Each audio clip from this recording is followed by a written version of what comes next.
안녕하세요. 20년 전인가 트럼프에 대한 책을 한 권 읽은 적이 있는데요.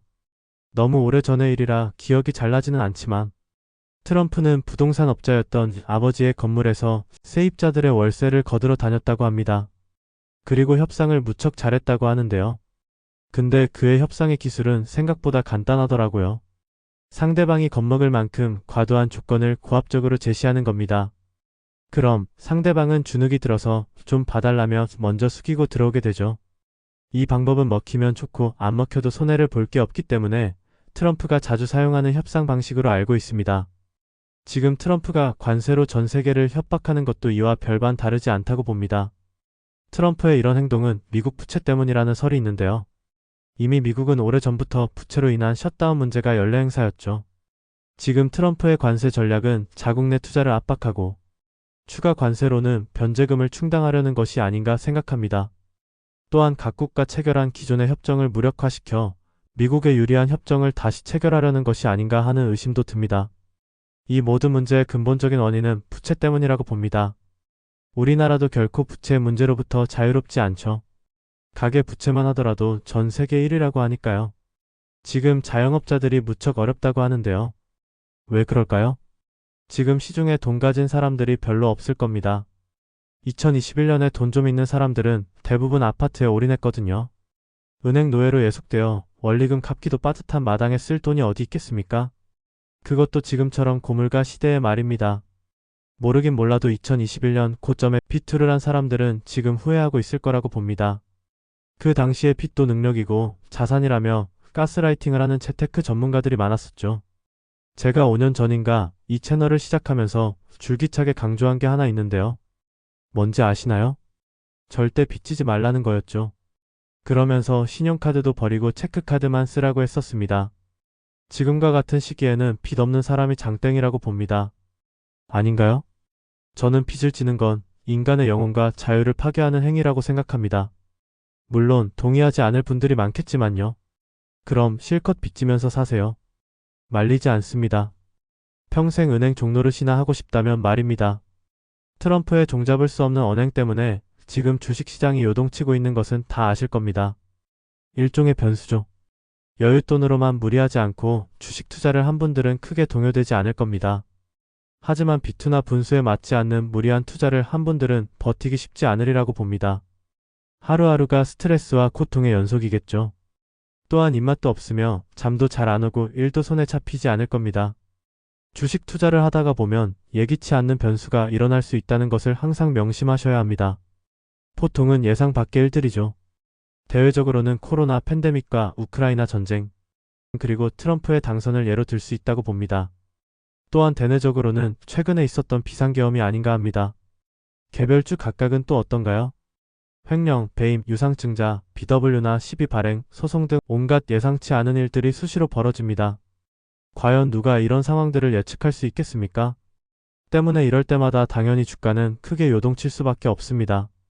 평소 주가는 개별주 각각의 내재 가치에 따라서 움직이기 마련입니다. 그게 상식이죠. 하지만 대내외적으로나 개별주 각각의 변수가 발생하면 주가는 내재 가치에 따라서만 움직이지 않습니다. 인간은 불확실성이나 위험을 회피하려는 본능을 가지고 있기 때문입니다. 따라서 당연히 투매가 나오게 되어 있습니다. 주식 투자는 긍정과 환희가 넘쳐날 때 확신을 가지고 하는 게 아니라고 생각합니다. 그렇게 되면 2021년처럼 고점에 물려서 개고생하거나 털릴 확률만 높아지니까요. 오히려 지금처럼 공포와 두려움이 넘쳐날 때 불확실성 속에서 하는 거죠.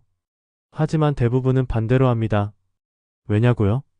인간의 본능과 어린 시절부터 학습된 지식이 주식 투자에는 별로 도움이 되지 않기 때문입니다. 그래서 일상의 논리로 주식 투자를 해서는 안 됩니다.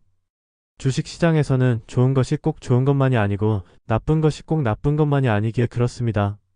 이걸 알기까지 많은 시간과 경험이 필요한 건 두말할 필요도 없죠. 대부분은 그걸 알기도 전에 주식 시장에서 퇴출되겠지만요. 주식 시장의 논리는 이렇습니다. 불황기에 주식은 싸고 관심을 갖는 사람들은 별로 없게 됩니다. 하지만 세력들은 이때 바닥에서 똥값에 매수를 시작합니다. 호황기에는 주식에 관심을 갖는 사람들이 많아지고 당연히 가격은 치솟습니다. 이때 세력들은 매집했던 물량을 똥파리들에게 나눠주고 빠져나옵니다. 경기나 업황은 사이클이 있기 때문입니다. 상승과 하락은 하나의 순환 과정이니까요. 2021년을 생각하면 이해하기 쉬울 겁니다. 그 당시 코스피 대형 우량주조차 1년 만에 두세 배 오른 종목들이 수두룩했습니다. 코스닥 같은 경우는 더 말할 필요도 없고요. 하지만 2021년은 매수해야 할 시점이 아니었다는 거죠. 제가 그래서 2021년과 2022년 내내 설사가 나올 때까지 낮잠이나 자라고 떠들었던 겁니다. 근데 대부분은 거들떠도 안 보더라고요. 저야 손해를 볼 게 없습니다. 그 당시 언론과 주식 전문가들에게 노란한 사람들만 안 된 거죠. 뭐 어쩌겠습니까? 책임은 자신이 지는 것이 이 바닥인걸요. 아마 일부는 이미 잦은 퇴출되지 않았나 싶습니다.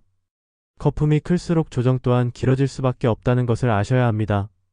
그리고 조정이 길어질수록 나중에 폭등 또한 크다는 것도 말입니다. 먹을 게 많다는 거죠. 그렇기 때문에 불확실성 속에서 공포와 두려움이 넘쳐날 때 바닥에서 이삭을 줍듯이 모아 까는 것이 좋습니다. 하지만 본능과 이미 어린 시절부터 학습된 지식이 이를 거부하죠. 따라서 주식 투자는 경험을 축적하고 깨달음을 얻은 뒤에나 성공할 수 있는 거라고 봅니다. 근데 대부분은 2021년처럼 주식시장이 고점일 때 들어오죠. 왜냐고요? 그때가 안전해 보이고 더 오를 것 같고 돈이 될 것 같으니까요. 하지만 어떤가요? 그 시기를 기점으로 지금까지 조정 중 아닌가요? 저도 2007년 처음 주식시장에 들어왔다가 고점에 물려서 개고생했었죠. 그때도 안전해 보이고 더 오를 것 같고 돈이 될 것 같았거든요. 하지만 개박살이 났습니다. 그래서 제가 그때의 경험과 깨달음을 바탕으로 2021년이 고점이라는 것을 예측한 겁니다. 모두가 미쳐서 날뛰면 고점인 겁니다.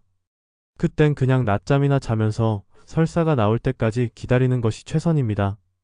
주식시장에서는 언론과 주식 전문가들의 선전, 선동, 세뇌에 놀아나 꼴값을 떨면 당하는 겁니다. 그 대표적인 경우가 삼성전자와 2차전지 관련주들이 아닐까 합니다. 얼마나 많은 언론과 주식 전문가들이 빨았나요? 어쨌든 주식시장에는 항상 변수가 존재한다는 것을 잊지 말아야 합니다. 그래서 주식 투자를 할 때는 예기치 않은 변수가 생길 수 있다는 것을 염두에 둬야 한다는 거죠. 때문에 여윳돈으로만 주식 투자를 하는 게 좋습니다.